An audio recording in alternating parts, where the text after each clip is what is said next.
Assalamualaikum warahmatullahi wabarakatuh. Halo anak-anak semua.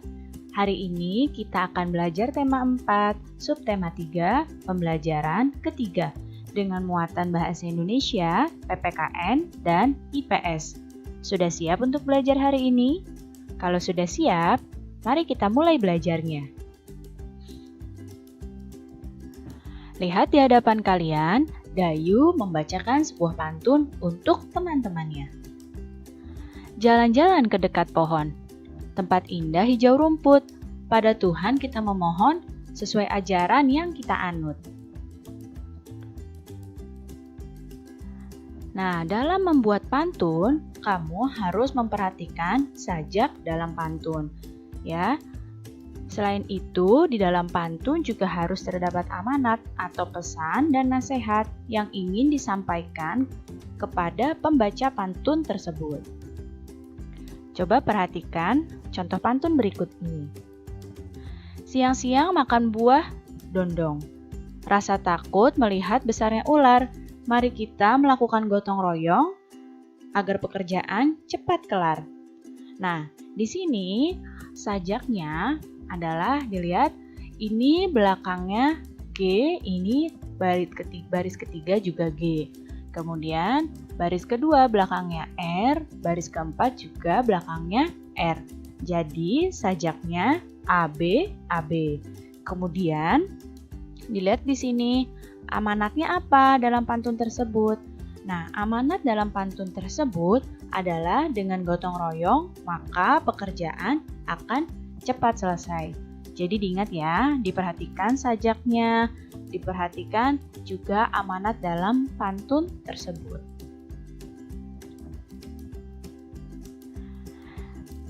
Nah, lihat di hadapan kalian, ada gambar warga yang sedang bergotong royong.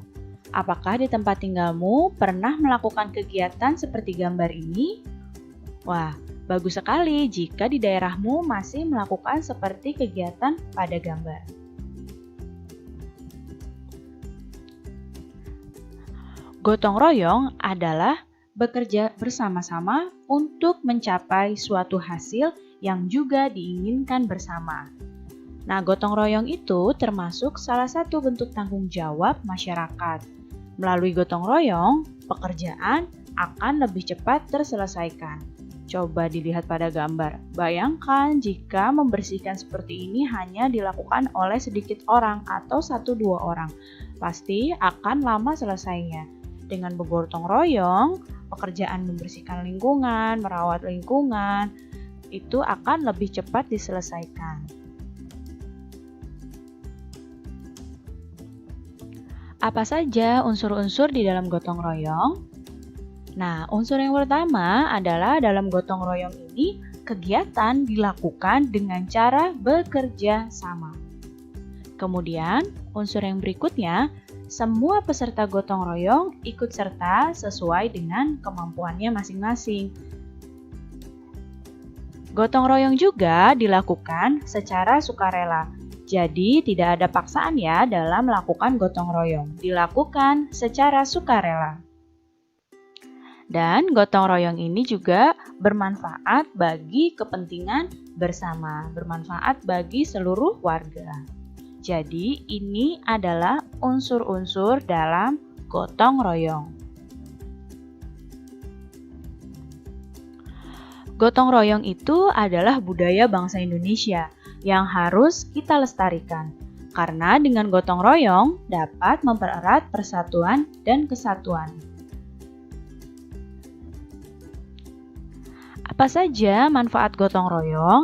Nah, gotong royong ini tentu saja banyak manfaatnya. Yang pertama, dengan gotong royong dapat membuat pekerjaan jadi lebih cepat selesainya. Manfaat yang selanjutnya, dengan gotong royong, pekerjaan yang sulit akan lebih mudah diselesaikan karena tadi gotong royong ini dilakukan bersama-sama. Kemudian, gotong royong dapat memperkuat rasa persatuan dan kesatuan antar warga, sehingga masyarakat bisa menjadi lebih rukun. Dengan gotong royong juga manfaatnya dapat memupuk solidaritas dan hubungan yang harmonis antar warga masyarakat. Dan juga dalam gotong royong bermanfaat untuk menumbuhkan sikap tolong-menolong dan juga kekeluargaan antar warga. Nah, bagus sekali kan manfaat gotong royong dalam kehidupan sehari-hari?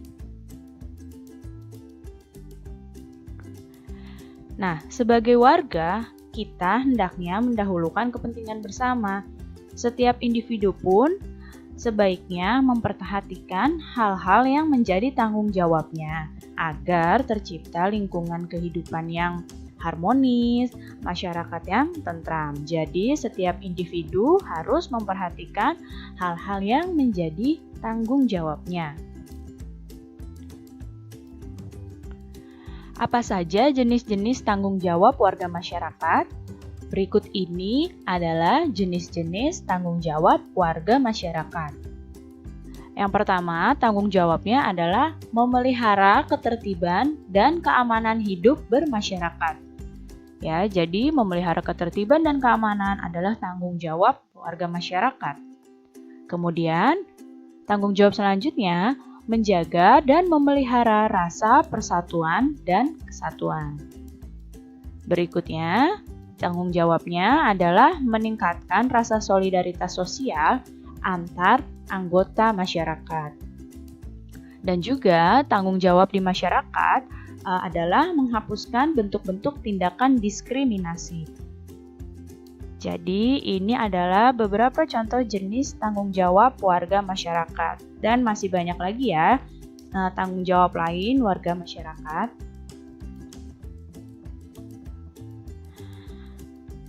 Setiap manusia membutuhkan orang lain dalam hidupnya. Nah, kamu pun pasti membutuhkan teman dan membutuhkan orang lain dalam hidupmu, bukan?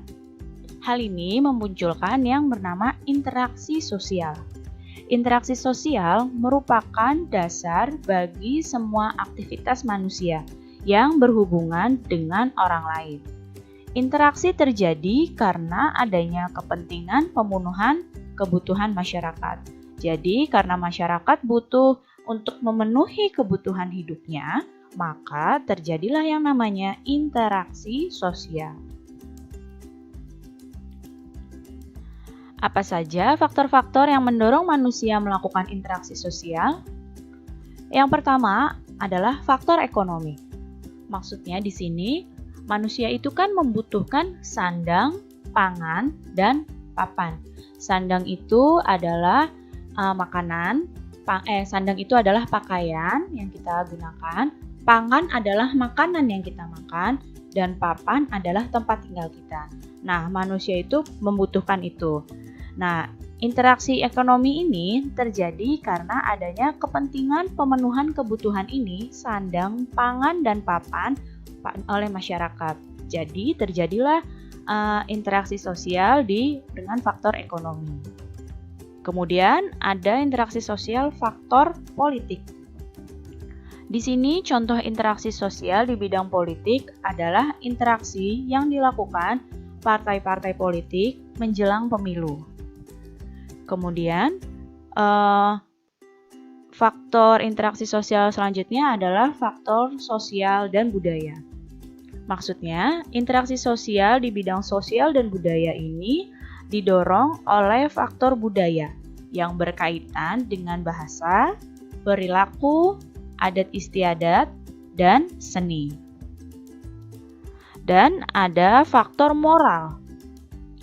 Nah, di sini keprihatinan akan rendahnya nilai moral di masyarakat mendorong adanya interaksi sosial di bidang moral agar moral di masyarakat akan semakin baik.